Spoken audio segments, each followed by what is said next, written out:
ಪೌರಾಯುಕ್ತೆಗೆ ಸುಟ್ಟಾಕ್ತೀನಿ, ಊರಿಂದ ಓಡಿಸಿ ಬಿಡ್ತೀನಿ ಎಂದಿದ್ದ ಪುಡಾರಿ 3 ದಿನದಿಂದ ಮಾಯವಾಗಿದ್ದಾನೆ. ಜಾಮೀನಿಗಾಗಿ ಕೋರ್ಟ್ ಮೊರೆ ಹೋಗಿದ್ದ ಕೊಬ್ಬಿದ ಕೈ ಮುಖಂಡನಿಗೆ ಶಾಕ್ ತಟ್ಟಿದೆ.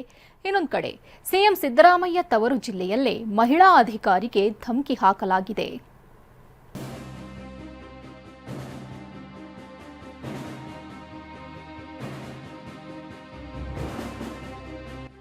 ಧಮಕಿ ವೀರನಿಗೆ ಜಾಮೀನು ನೀಡಲು ಕೋರ್ಟ್ ನಕಾರ.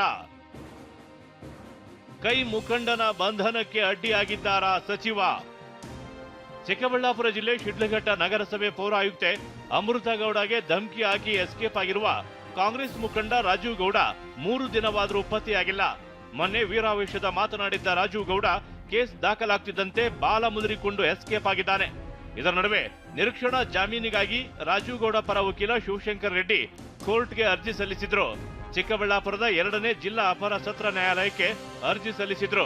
ಮಧ್ಯಂತರ ನಿರೀಕ್ಷಣಾ ಜಾಮೀನು ನೀಡಲು ನಿರಾಕರಿಸಿರುವ ಕೋರ್ಟ್ ವಿಚಾರಣೆಯನ್ನ ಜನವರಿ 22ಕ್ಕೆ ಮುಂದೂಡಿದೆ. ರಾಜೀವ್ ಗೌಡನ ಪತ್ತೆಗಾಗಿ ಸಿಸಿಟಿವಿ ಮೊರೆ ಹೋದ ಖಾಕಿ.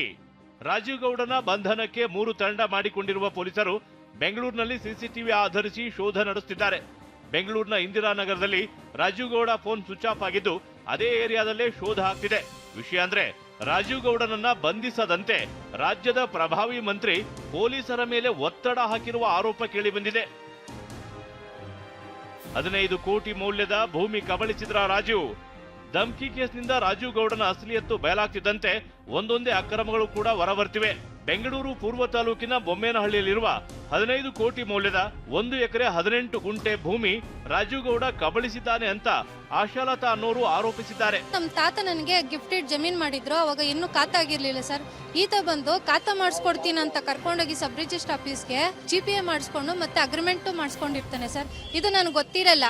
ಆತ ಏನಂತ ಬರ್ಸ್ಕೊಂಡಿದ್ದಾನೆ ಅಂದ್ರೆ 1,45,00,000 ಸಬ್ ರಿಜಿಸ್ಟರ್ ಮುಂದೆ ಕ್ಯಾಶ್ ಕೊಟ್ಟಿದ್ದೀನಿ ಅಂತ ಬರ್ಸ್ಕೊಂಡಿದ್ದಾನೆ ಸರ್ ನನ್ನ ಕಡೆಯಿಂದ. ಆದ್ರೆ ನನ್ಗೆ ಯಾವುದೇ ರೀತಿ ಅಮೌಂಟ್ ಸೇರಿರಲ್ಲ ಅವ್ರ ಕಡೆಯಿಂದ.